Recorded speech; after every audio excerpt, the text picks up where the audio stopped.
Imagine waking up on a Tuesday morning in Brisbane, making yourself a coffee, and knowing that while you slept, your money sent you another paycheck.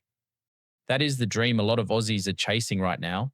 And today I'm going to show you exactly how much you need invested to actually live off dividends forever. Living off dividends in Australia is genuinely one of the most achievable forms of financial freedom on the planet, and the reason is something almost unique to us. It's called franking credits. When an Australian company pays you a dividend, they've usually already paid 30% company tax on those profits. The government gives you that tax back as a credit. So when you see a 3.4% dividend yield on the ASX 200, the real grossed up yield is closer to 4.5%. This system was introduced back in 1987 by the Hawke government to stop the same dollar of profit being taxed twice, once at the company level and again in the hands of the shareholder. Australia and New Zealand are among the only countries in the world that still run a full dividend imputation system like this. In the United States, the United Kingdom, and most of Europe, dividend investors get hit with double taxation, which is why an ASX portfolio paying 3.5% can outperform a US portfolio paying the same headline yield on an after-tax basis. Let's start with the number that matters most. How much do you actually need to live a comfortable life in Australia? The Association of Superannuation Funds of Australia, which is the gold standard for this kind of research, says a single person needs around $56,000 a year for a comfortable retirement, and a couple needs around $79,000. That's having private health insurance, running a car, taking a domestic holiday, and going out for dinner without stressing. Of course, if you want the lean version, a modest lifestyle is closer to $36,000 for a single and $52,000 for a couple. And if you're chasing the full fat lifestyle, overseas trips, eating out whenever you want, maybe upgrading the car every few years, you're realistically looking at $100,000 or more. Now here's where it gets interesting. The average dividend yield across the ASX 200 has come down hard and sits at around 3.4% in 2026. And once you add franking credits, that grosses up to roughly 4.5%. That drop is mostly the big banks and the big miners, where share prices have run ahead of the dividends behind them. If you go heavier into high yield names, you're looking at a yield closer to 3.5 to 4.5% before franking, and around 4.5 to 6% grossed up. So depending on how you build your portfolio, your real yield today sits somewhere between 4 and 6%. Let's use 5% as our working number, which is what a deliberately income-tilted Aussie portfolio can target, and comfortably above what the broad market pays right now. If you want $50,000 a year in income, you divide that by 5% and you need around $1 million invested. If you want $75,000 a year, you need roughly $1.5 million. If you want $100,000 a year, you need about $2 million. And if you want to live the genuinely luxurious life on $150,000 a year, you're looking at around $3 million. And here's the part that should excite you. These numbers aren't reserved for high-income earners or people who inherited money. The average Aussie who starts early enough and stays consistent will absolutely hit these numbers. But hold on. There's a catch most people forget: tax. Even with franking credits, you still pay marginal tax on dividend income above certain thresholds. The good news for Aussies is the tax-free threshold is $18,200, and the rate on everything between $18,201 and $45,000 dropped to 15%, with another cut to 14% locked in for the 1st of July 2027. Franking credits effectively shield a huge chunk of your dividend income from extra tax. In fact, if dividends are your only income, you can receive around $100,000 in fully franked cash dividends, which grosses up to roughly $140,000 and still end up with no net tax to pay once the credits are applied. Below that, the credits often come back to you as a cash refund from the ATO. Now let me show you the path most people miss. You don't need to save $1 million from scratch. You need to invest consistently and let compounding do the heavy lifting. If you invest $1,500 a month into a diversified Aussie share portfolio averaging 8% total return, which is right around the long-term ASX average, you'll hit $1 million in about 21 years.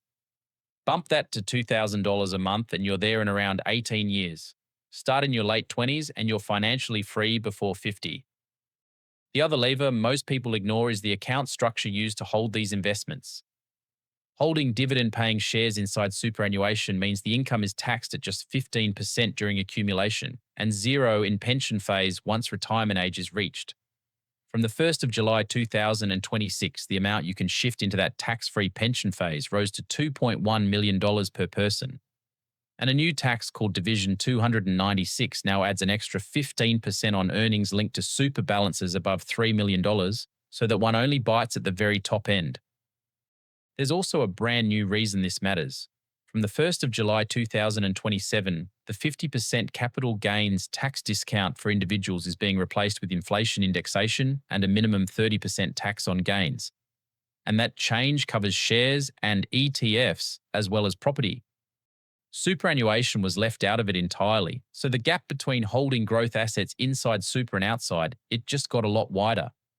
That's why a lot of Australians targeting dividend freedom run a dual track strategy, with one portfolio inside super for long-term tax efficiency and a second portfolio outside super for income that can be accessed before preservation age. Now here's the thing, chasing the highest yield is the single biggest mistake new dividend investors make. If you see a stock paying 12% on the ASX, it's almost always a value trap. Either the price has collapsed because the business is in trouble, or the dividend is about to be cut.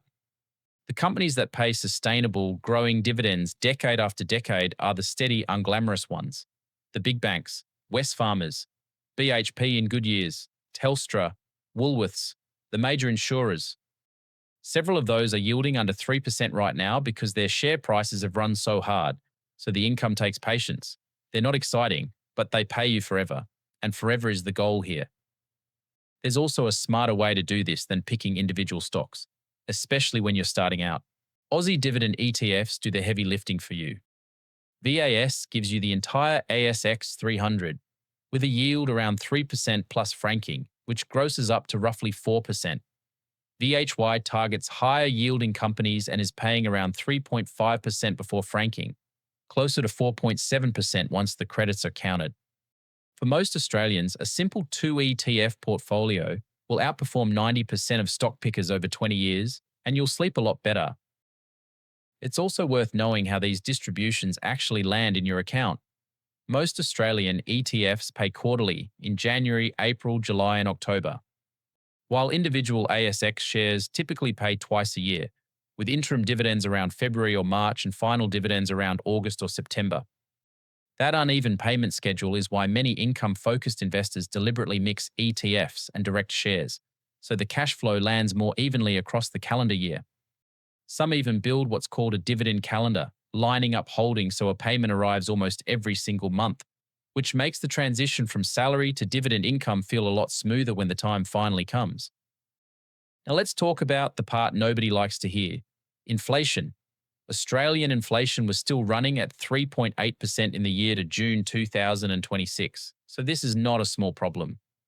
If you need $50,000 to live today, you'll need around $70,000 in 10 years and around $99,000 in 20 years, assuming 3.5% inflation. The reason dividend investing still works long-term is that quality Australian companies grow their dividends over time, usually faster than inflation. The big banks have grown dividends roughly 4 to 5% per year on average across decades. That's how a dividend portfolio actually keeps you free. There's one more piece I want you to hold on to: the Dividend Reinvestment Plan, or DRP. While you're still building your portfolio, instead of taking the cash payouts, you can automatically reinvest every dividend back into more shares. This is where the snowball really starts rolling.